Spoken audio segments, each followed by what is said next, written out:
So when we are choosing our work, we have the opportunity to align with our higher purpose, what the ancient Indians used to call Dharma.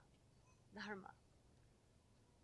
Now they understood it in a much more structured way, okay? That Dharma is duty. And the way we understand duty today is like obligation. But Dharma is a very, very deep word. There are many, many, many layers of meaning to that word. And for me, I really look at Dharma as purpose, as destiny and purpose. So, the ancient Indian text on work is called the Gita, the Bhagavad Gita, the Song of God, I think. So the Gita is a small part of a text called the Mahabharata. It's an amazing story, oh my God. And there's a feminist telling of the Mahabharata, which is called Palace of Illusions, which is so beautiful. And it's very short, so you don't have to read like all the volumes of the Mahabharata. Anyways, what's happened in the story is that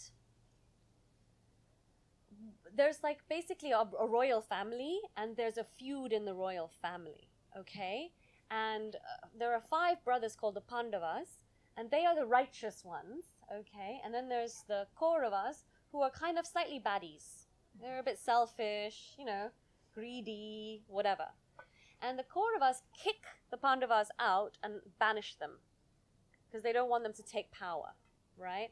And at some point, a whole bunch of stuff happens, and they have to face each other in war.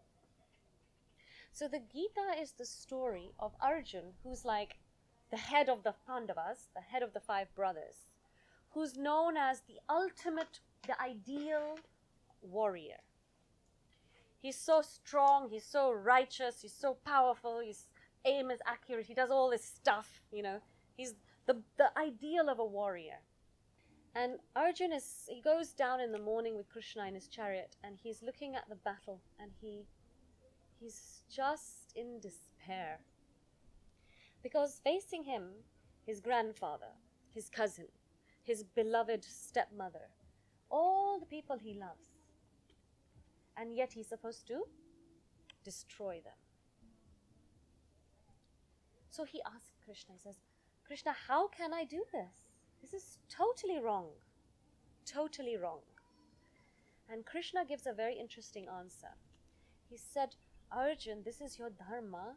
You must do it. It is righteous to do this.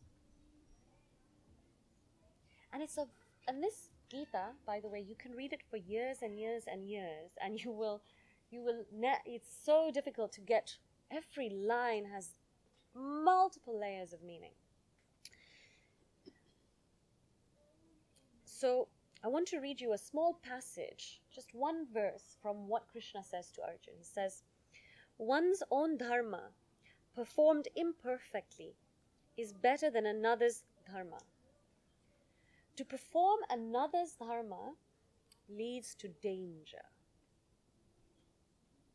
Okay? So he's basically saying, even if you do your purpose badly, it's better than doing somebody else's purpose. And doing somebody else's purpose leads to danger.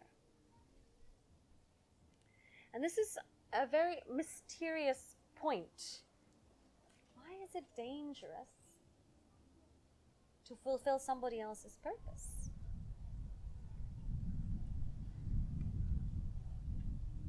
So this is how I think of it. But I leave you also with this question to go away. I think of it like this. We are source energy. We incarnate into a human form. And this source energy is basically a thought of God. You are a thought of God. You are a note in the song of the multiverse, of the cosmos. And if you take away one musical note from a song, that song is spoiled. Just one note removed from a song. It messes the whole thing, right? And that is why, if you don't perform your dharma, your destiny, your purpose, you are screwing with the whole cosmos. And that's dangerous, very dangerous.